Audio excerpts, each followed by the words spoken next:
दोस्तों नमस्कार। आज फिर एक वीडियो लेके मैं आया हूँ। जिन्हें ये अच्छा वीडियो नहीं लगता हो वो लाइक करके आगे बढ़ जा सकते हैं, क्योंकि मेरा वीडियो बहुत उबाऊ भी लग सकता है, क्योंकि ना मैं किसी अश्लीलता के बारे में बोलता हूँ ना कुछ गाली पढ़ता हूँ। क्योंकि आजकल जितने भी देख रहे हैं स्टार बन जा रहे हैं गाली पढ़ के, अश्लील गाने गा के, और वही लोग को मिलियन सब्सक्राइबर या फॉलोअर मिलते हैं, हम जैसे को नहीं मिलेगा। इसके लिए कोई दिक्कत नहीं है, अगर आपको अच्छा न लगे तो आगे बढ़ जाइएगा। अभी इलेक्शन का टाइम आया है तो इसी पे कुछ कहना चाहते हैं। ऐसा नहीं कि हमसे ज़्यादा आप समझदार नहीं होंगे, लेकिन कुछ बिना समझ को भी सुनना चाहिए। तो 5 साल तो हम सरकार की सुने हैं, हम 5 साल उड़ गया है तो हम अपनी भी सुना लें, शायद फिर किसकी सरकार हो। तो आज स्मार्ट हम लोग बन गए, स्मार्ट सिटी हो गया, स्मार्ट मीटर लग गया, स्मार्ट मोबाइल हाथ में है, हर चीज़ स्मार्ट होते जा रहे हैं। पर इस स्मार्ट के नाम पर हम कितने स्मार्ट हुए हैं, इस पे चर्चा होनी चाहिए कि आने वाली सरकार या वर्तमान सरकार हमें स्मार्ट के नाम पे ठग तो नहीं रही। तो साधारण सा बात इलेक्ट्रिसिटी बिल पे बोलना चाहेंगे। पिछले हफ्ते, अभी हफ्ता नहीं गुजरा है, ये 150 रुपये डिफरमेंट चार्ज काट लिया गया। पहले तो ये समझ में आता था कि 1 किलोवाट का कनेक्शन है तो 1.5 किलोवाट हमने डाल दिया, 2 किलोवाट का कनेक्शन है तो 3 किलोवाट हमने डाल दिया, तो डिफरमेंट राशि कट जाती थी और पोटेंशियल डिफरेंस भी होता था। ठंडे के महीने में तो उसकी राशि कटती थी। लेकिन आज जिन लोग 3 किलोवाट का कनेक्शन मैं खुद लिए हुआ हूँ, 1 किलोवाट का यहाँ भी है, और मैंने पूरे मंथली का देखा है वो ग्राफ, तो कभी भी ग्राफ 1.5 किलोवाट या 1.75 किलोवाट से ज़्यादा नहीं गया है, और 2 किलोवाट से नहीं गया है पिछले महीने का, और यहाँ भी नहीं गया है, और डिफरमेंट राशि 150 रुपये काट लिया गया। इसका उपयोग आप कहाँ बता दीजिए? ना कोई सरकारी महकमा को पता है, ना कोई सुनने वाला है, और ना आपको ऑनलाइन इसका कोई निदान है। जो भी नंबर दिया गया है उस पर आपको फ़ोन नहीं धरता है, तो आप हक हार कर लाइन चाहिए तो फिर आप रिचार्ज कीजिएगा। और रिचार्ज मैंने किया, सब लोगों ने भी किया, किसी का 400 कटा, किसी का 300 कटा, और कारण कुछ भी नहीं।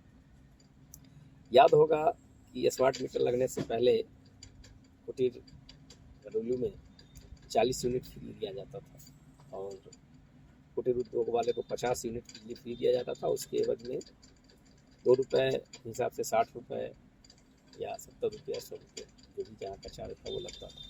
लेकिन आज आपके स्मार्ट मीटर में 2 रुपये प्रति दिन काटा जाता है, जिसका कोई बिजली नहीं दिया जाता। उसके बाद जब आप बिजली खर्च करते हैं तो उसका आपसे चार्ज दिया जाता है। तो सबसे पहले तो यहाँ 50 और 40 काट कर हमें बुड़बक बनाया गया या मूर्ख बनाया गया। तो इस चीज़ को हम भूल गए, हम इतने स्मार्ट हो गए हैं कि अब कुछ नहीं दिखाई देता।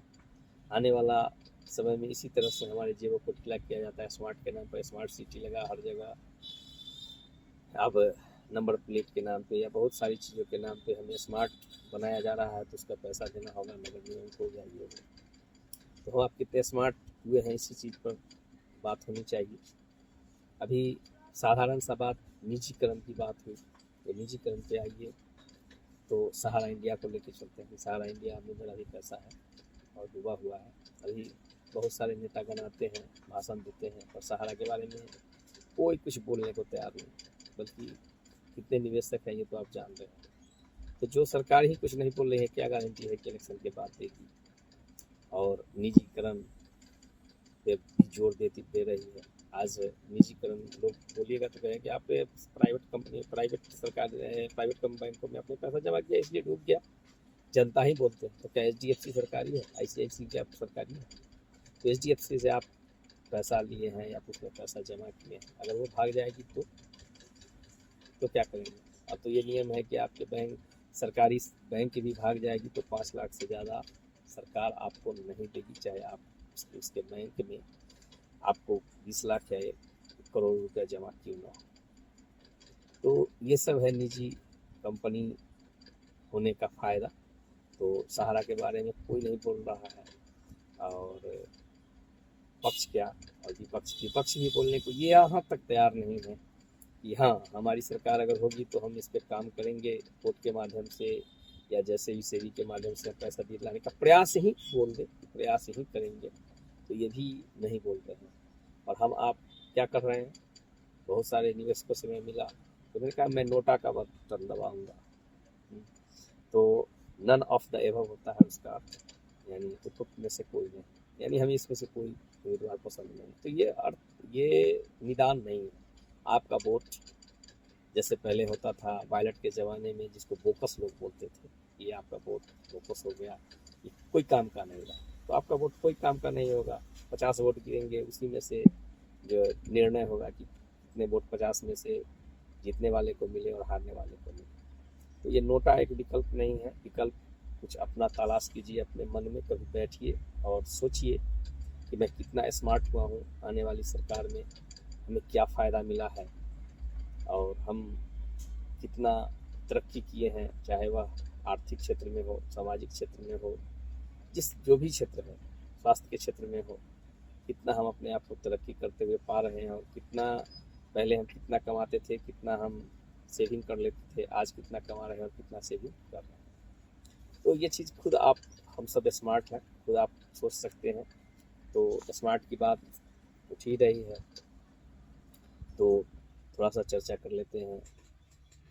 ब्रांड BSNL एक समय हुआ करता था सरकारी, और एक चीज़ बहुत दिन पहले मैंने फिल्म देखा था, तो उसमें अमरीश पुरी से उनका सहायक बोलता है कि साहब इन सब उससे अंगूठे का निशान ले लें, तो कहते नहीं, इन्हें हराम की खाने की आदत पकड़ने दो, फिर निशान लेंगे। तो हम आप अभी हर चीज़ फ्री का चाहते हैं, फ्री का राशन मिल जाए, फ्री का गाड़ी मिल जाए, फ्री की बिजली मिल जाए, और जिस दिन हमें फ्री का आदत पड़ जाएगा ना, उस दिन हम गुलाम हो जाएंगे। जैसे राजाओं के गुलाम अंग्रेजों के समय गुलाम हुआ करते थे, नील की खेतियाँ हुआ करती थी, लोगों को पकड़ के ले जाते थे, 2 समय के का खाना दिया करते थे, और उसके गुलामी के चंगुल में फंसे रहते थे। तो गुलामी की तरफ तो जा ही रहा है। जैसे आज BSNL का हाल है कि BSNL को खराब किया गया, क्योंकि ये हर सरकार का ये तंत्र होता है, ये एक बहुत बड़ा षड्यंत्र कहिए ये होता है कि अच्छे को बुरा बना दो, फिर बुरा स्वयं अच्छा लगने लगेगा।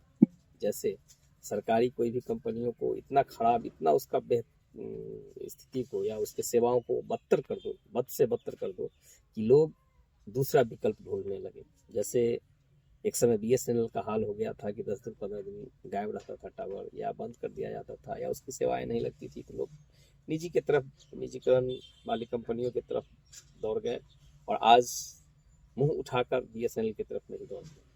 इसी तरह आज सरकारी बैंकों का हाल आप देख लीजिए। सरकारी बैंक में आप KYC करवाने जाते हैं तो आपको 5-7 दिन तो दौड़ा ही जाता है। मैं भी गया था पिछले हफ्ते KYC करवाने के लिए, तो मुझे भी वो है उल्टी सीधी पट्टियाँ पढ़ा रहे थे। मैं कहा ऐसा तो नहीं होता है, आपके यहाँ मेरे पास फुर्सत नहीं है KYC कराने के लिए हम 5 दिन दौड़ेंगे, KYC मुझे अभी का अभी चाहिए। कहाँ रोल लिखा हुआ है कि 5 दिन में करना है। तो उन्होंने कहा ठीक है बैठ जाइए, और फिर उन्होंने 10 या 15 मिनट में हमें KYC करके आपका हो गया है, आप जाइए। तो हर इंसान ऐसे तो ज़बरदस्ती नहीं कर सकता, या नहीं बोल सकता, या नियम कानून नहीं जानता है, तो उन्हें दौड़ाते हैं। तो उसका क्या विकल्प होता है कि लोग निजी कंपनियों की तरफ भागते हैं, निजी बैंकों की तरफ जाते हैं। जहाँ HDFC के यहाँ जाइए, HDFC की सेवाएं इतनी फास्ट है कि आप जाते हैं हाथों हाथ काम होता है। तो लोग स्वतः ही सरकारी बैंक से भागेंगे। एक समय आएगा कि लोग प्राइवेट बैंकों की तरफ चले जाएंगे, और सरकारी कंपनियों को सरकार ये दिखाएगी कि अब ये घाटे में चल रही है, इन्हें बंद कर देना चाहिए। तो स्वतः ही सरकारी सभी संस्थाएं बंद हो जाएंगी और निजी चलने लगेगा। क्यों? हम आपके कारण और सरकार के कारण। इसी तरह आज रेल की स्थिति देखिए आप, कोई भी गाड़ियों में देख लीजिए, एक जनरल बोगी होता है, 6 या 5 स्लीपर होता है, और 20-20 और 10-10 यानी 11, 12, 13, 16 तक इसलिए AC कोच होता है। तो ये क्या है? हम स्मार्ट बन रहे हैं? नहीं। जिनके घर में एसियाँ नहीं है, जिन्हें एसियों से कोई मतलब नहीं है, वो भी AC में सफ़र एक दिन कर लेंगे, तो क्या वो स्मार्ट हो जाएंगे, अमीर हो जाएंगे? नहीं। ये सब हमें आपको लूटने का एक साजिश बनाया गया है कि आपके जेब से कैसे हम पैसा को लूटें। जैसे गैस को महंगा किया गया, राशन फ्री दिया गया, तो 400 का गैस 1200 में आप खरीदते हैं, और राशन फ्री में पाते हैं। तो राशन फ्री में नहीं मिल रहा है, वो गैस में पैसा लिया जा रहा है, फिर आपको फ्री दिया जा रहा है। कहीं ना कहीं आप के साथ लूट हो रहा है, आपको दिख नहीं रहा है। आप जनरल में यात्रा कर नहीं सकते क्योंकि एक है, आपको थोड़ा सा कष्ट होगा। हर आदमी अब सुकुमार होता जा रहा है, तो आप स्लीपर में यात्रा भी नहीं करेंगे क्योंकि स्लीपर में नो रूम रहता है हमेशा। आप 4-4 3-3 महीने तक का देखिएगा तो कोई नहीं, वेटिंग चल रहा है 100-150। और एसी में देखिए तो खाली है क्योंकि उसमें 16 बोगियाँ हैं, 15 बोगियाँ हैं, तो एसी तो खाली जाएंगी। लोग हार के एसी में रिजर्वेशन करवाते हैं क्योंकि नहीं मिलता है और उन्हें जाना है। इसका मतलब ये नहीं है कि एसी में सफ़र करने वाला घर में भी एसी लगा हुआ है। वो बेचारे बाहर में सोने वाले हैं, धूप में खटने वाले हैं, फिर भी उनको यात्रा करनी पड़ती है। और नतीजा क्या होता है कि बेचारे एसी में यात्रा करते हैं, कल होकर में सर्दी खांसी धर लेते क्योंकि उन्हें तो आदत नहीं थी। तो ये सब हम लोगों के साथ, आप लोग के साथ ये हो रहा है। ये लूट का धंधा चल रहा है और ये चलेगा। आने वाली सरकार और भी चलाएंगी, चाहे जिनकी भी सरकार हो। ये मैं नहीं कर सकता भैया, क्योंकि ये वीडियो किसी पार्टी का समर्थन या विरोध के लिए मैं नहीं कर रहा हूँ, लेकिन अभी मौका है हम आपको कि इस पर कुछ सोचे। और रहा बात निजीकरण का, तो रेल में अभी तत्काल मैं कल परसों देख रहा था कि बहुत सारे जोनों को ख़त्म किया जा रहा है, बहुत सारे डिपार्टमेंट को ख़त्म किया जा रहा है, बहुत सारे पदों को ख़त्म किया जा रहा है। जिससे क्या होंगी, इससे नौकरियां घटेंगी और बेरोजगारी बढ़ेंगी। पकौड़ी छानने वाला व्यक्ति भी रोजगार का लेने वाला कहलाएगा।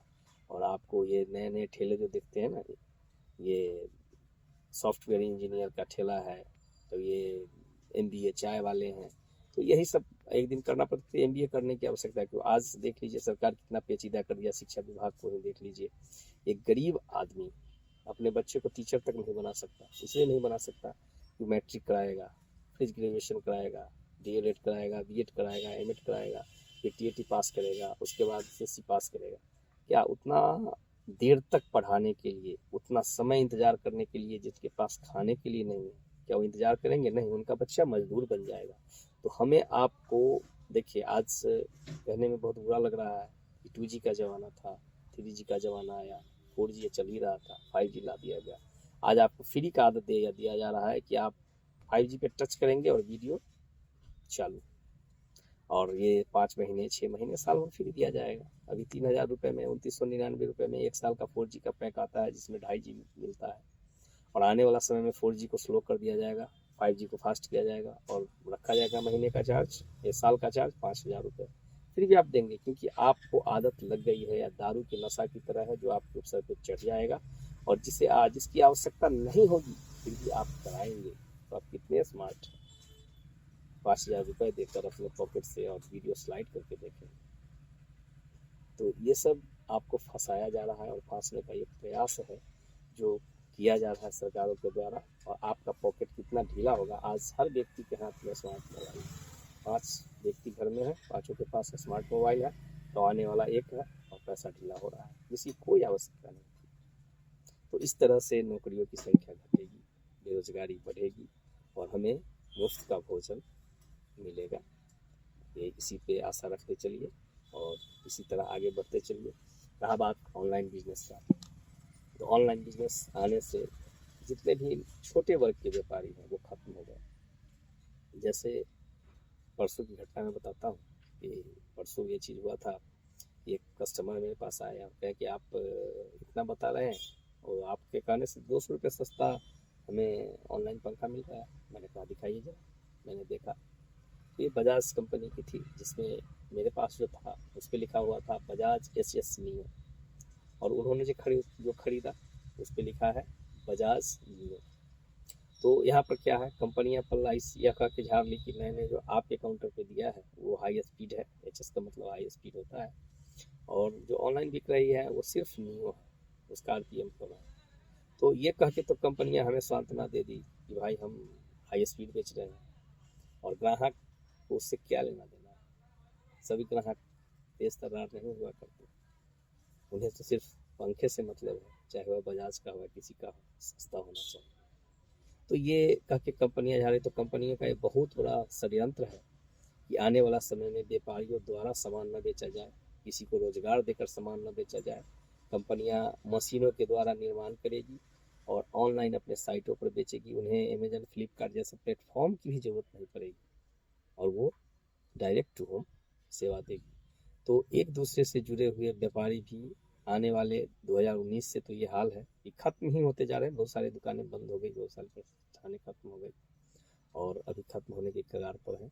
आने वाला अगर इसी तरह रहा तो बहुत सारे व्यवसाय खत्म हो जाएंगे और लोग प्राइवेट कंपनियों में, निजी कंपनियों में 5,000 रुपये सिग्नेचर करेंगे पे स्लिप पे और 25,000 रुपये पे स्लिप पे साइन करेंगे और 5,000 रुपये उन्हें मिलेगी। 15,000 पे साइन करेंगे, 30,000 पे साइन करेंगे, 15,000 मिलेगी। यही तो निजीकरण का है।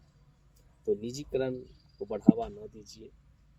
निजीकरण का विरोध जरूरी है और सरकारी महकमे में काम करते हैं ईमानदारी से काम कीजिए ताकि सरकारी का इज्जत बच सके और आने वाला पीढ़ी जिसमें आप सरकारी नौ मुलाजिम हैं, आने वाला समय में आपका बच्चा, मेरा बच्चा, किसी का बच्चा ही उसमें काम करता है और कम से कम उसे जिंदा रखिए। सरकार के झांसे में पड़ के इस तरह के काम मत कीजिए।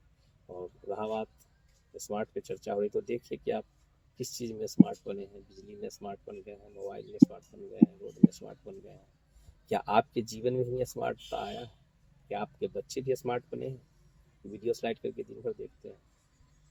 एक हमारे पार्टी हैं, उन्होंने कहा कि आप आजकल बहुत ज़्यादा स्टेटस डालते हैं। मैंने कहा मैं तो डालता हूँ, तो आपको कैसे पता? तो मैं देखता हूँ कि तो आप भी फ्री हैं, इसका मतलब मुझे डालने में आनंद आ रहा है और आप देखने में आनंद ले रहे हैं। तो इसका मतलब है कि हम दोनों एक ही नाव के यात्री हैं जिसके पास समय नहीं है, समय ही समय है, सॉरी, क्योंकि आपके पास भी समय है तभी तो आप देख पा रहे हैं। तो यही चीज़ है कि कौन कितना व्यस्त है, ये देखने की बात है।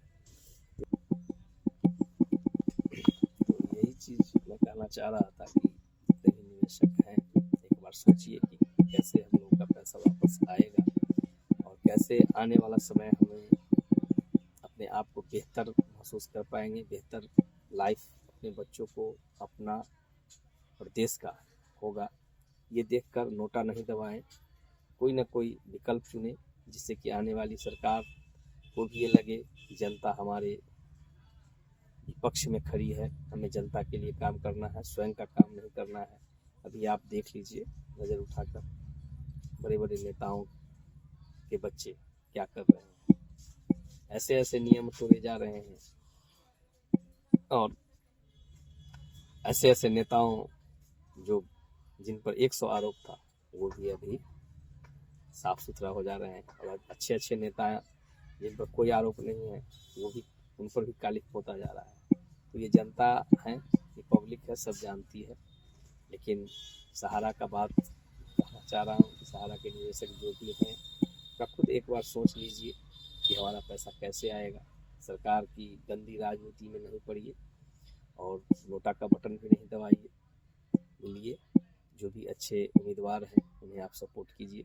पार्टी पे नहीं जाइए, धर्म पे नहीं जाइए। धर्म बहुत अच्छी चीज़ है क्योंकि धर्म से ही हमें ज्ञान मिलता है, धर्म हमें जीने की कला सिखाता है और धर्म को पढ़ने और जानने की भी चीज़ है।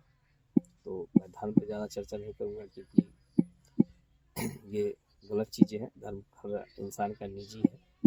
तो जो भी आने वाला समय में हम लोग बटन दबाएंगे तो ऐसी सरकार का चुनाव करेंगे जो हमारे लिए स्मार्ट, हमको रियल में स्मार्ट बनाए, न कि ये ठगी से स्मार्ट बनाए कि हम स्मार्ट हो रहे हैं। जैसे हमने उदाहरण दिया था गैस के बारे में, कितनी महंगी होती जा रही है, हर चीज़ें महंगी हुई। तो जो भी अंधभक्त हैं उन्हें कहिएगा तो वो कहेंगे कि नहीं, महंगाई तो पूरे देश में है। नहीं, महंगाई तो पूरे देश में है, किसानों को भी कुछ मिला है क्या? एक साधारण सा मॉल को देख लीजिए, आपसे ले जाएंगे वही बैंगन या वही कोई भी सब्जी हो, बैंगन ही नहीं, बैंगन की बात नहीं, किसी भी चीज़ की बात कीजिए, तो आपसे ले जाएंगे और खरीदेंगे आपसे 10 रुपये किलो, बेचेंगे 25 रुपये मॉल में जाके। और हम आप जाके लेंगे। पॉपकॉर्न की बात मैं कर रहा हूँ, पिछले सप्ताह जिसे मकई का लावा ये ठेला पर बेचता है 5 रुपये का पैकेट और 10 रुपये का बड़ा पैकेट देता है। मैं दुकान में गया, वो एक कंपनी की थी, मुझे क्या इसमें तो पॉपकॉर्न है, कितने का है? तो 35 रुपये का है। अब बताइए, मकई का लावा 35 रुपये का, जो हम लोग के यहाँ कभी उलवा माँ करती थी तो ऐसे ही भूज दिया करती थी और हम लोग खाते थे, वो भी बिकता है। जब बहुत ज़माने पहले ये बिसलरी कंपनी वाले पानी बेचना जब शुरू किए थे ज़माने पहले, तो उन्हें कहा ये पागल है, पानी बेचता है। पानी भी कहीं बेचने की चीज़ है? पानी तो फ्री में मिलता है, ये प्रकृति का देन। लेकिन आज देख लीजिए हम आप कितने स्मार्ट हैं, पानी भी खरीद कर पीते हैं। तो हम लोग स्मार्ट हो रहे हैं रियल में, लेकिन आने वाला समय में सरकार हमें कितना स्मार्ट बनाएगी, हमारे बच्चे को कितना रोजगार देगी, हमें कितना रोजगार मिलेगा, हम कितने बेनिफिट में जाएंगे, हमारा भी धन बढ़ेगा। इसी जो भी सरकार में बैठे लोग हैं, जो उनके आसपास के लोग हैं, उन्हीं का बैलेंस बढ़ेगा या हमारा भी बढ़ेगा। ये सोचकर आपने आने वाला जो समय बिताया, जो बीता हुआ कल है, उसमें आप देखिए कि मैं पहले बेहतर स्मार्ट था या अभी स्मार्ट हुआ हूँ। उस हिसाब से आप वोट करें, नोटा को नहीं दबाएं। मेरा ये निवेदन है, किसी न किसी को तो चुने। और ज़्यादा मैं कुछ नहीं करना चाहता, क्योंकि ऐसे ही वीडियो 21 मिनट लगभग क्रॉस कर जाएगा ये, तो मैं इससे ज़्यादा कुछ नहीं कहता। आप खुद सोचिए, हम आप खुद समझदार हैं, हम आप खुद शिक्षित हैं, लेकिन मेरे मन में जो आया ये मैं आपको बताया। और एक बार स्थिर से दिमाग से बैठकर सोचिएगा कि रियल में कौन बेहतर है। पहले हम बेहतर थे, अभी बेहतर हैं, या आने वाली सरकार जुमला कह के हमें बेहतर बनाएगी, या रियल में हम बेहतर होंगे। ऐसा नहीं है कि एक सरकार में सभी की सभी ही खराब होते हैं, बहुत अच्छे भी हैं, बहुत अच्छा काम भी हुआ है, बहुत अच्छा खराब काम भी हुआ है। लेकिन मैं निजीकरण का विरोधी हूँ, निजीकरण को मैं सपोर्ट नहीं करता, इसलिए मैंने ये बोला। और मेरा अच्छा खासा पैसा फंसा हुआ है सहारा में, इसलिए मैं अपने मन का बात रखा। अगर आपको अच्छा नहीं लगे तो आप डिसलाइक भी कर सकते हैं, इसलिए कोई दिक्कत नहीं है, क्योंकि हर आदमी को हर आदमी का बात अच्छा नहीं लगता।